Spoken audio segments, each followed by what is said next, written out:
Candy, why are you Chris Hansen from To Catch a Predator? This is the 1982 film Fast Times at Ridgemont High. A film that I should theoretically love because it's like within spitting distance of Degrassi High, but there's a lot of things in here that's making me side-eye.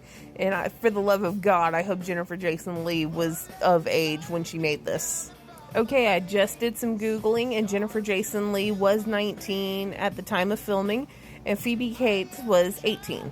So in terms of filming, everybody was legal.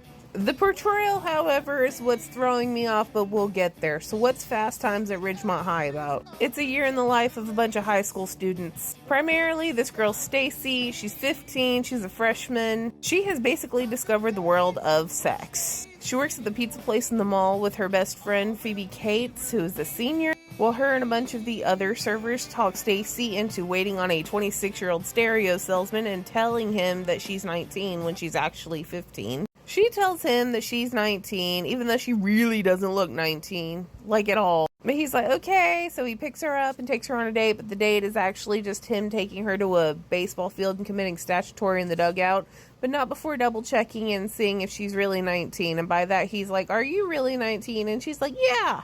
But then we never see him again. So then the school year starts, and she goes on a date with a nerdy guy, and it doesn't go very far, but he works across from her at the movie theater. And then she has sex in the pool house with a guy who scalps tickets, and apparently has front row Van Halen tickets for sale for $20, which originally are only $12.50, but he was selling them for $20. Could you imagine getting fucking $20 front row Van Halen tickets? That hurts my damn feelings. Anyway, well, he got her pregnant. And you know, she's got to do what she's got to do. So she asks for half the money in a ride, and then he just never shows fucking back up. And then at the end, she gets together with the little nerdy guy, and they're very cute, but they don't have sex. They even tell you at the end that they don't. Meanwhile, Stacy has a brother who's really into Phoebe Cates, and he's the one that fantasizes her about getting out of the pool in the red bikini, and she opens her titties for him, and they make out. I think they made fun of it on Family Guy, so you may have seen that one. And then Sean Penn's just there being a pain in the ass to his history teacher, and he's high the entire motherfucking time. Sometimes he doesn't even show up. And then one time he ordered pizza to be delivered to class. But also, I really want those black and white checkered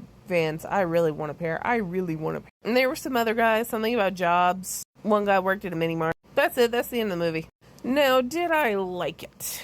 That's the thing. I don't know what to do with this. I mean, theoretically speaking, I love Degrassi, and I'm not immune to what teenagers do. At one point, I was one, and I was not a good one. It raises a moral and ethical question. How young is too young to depict these types of things? Yes, Jennifer Jason Leigh was 19 while filming, but she's supposed to be portraying a 15-year-old. You could argue American Pie, which American Pie, everybody's 18, they're all seniors. Or you could argue Euphoria, from which I hear shows a whole lot more, and they're supposed to be right around that age, but there's a whole reason I don't watch Euphoria.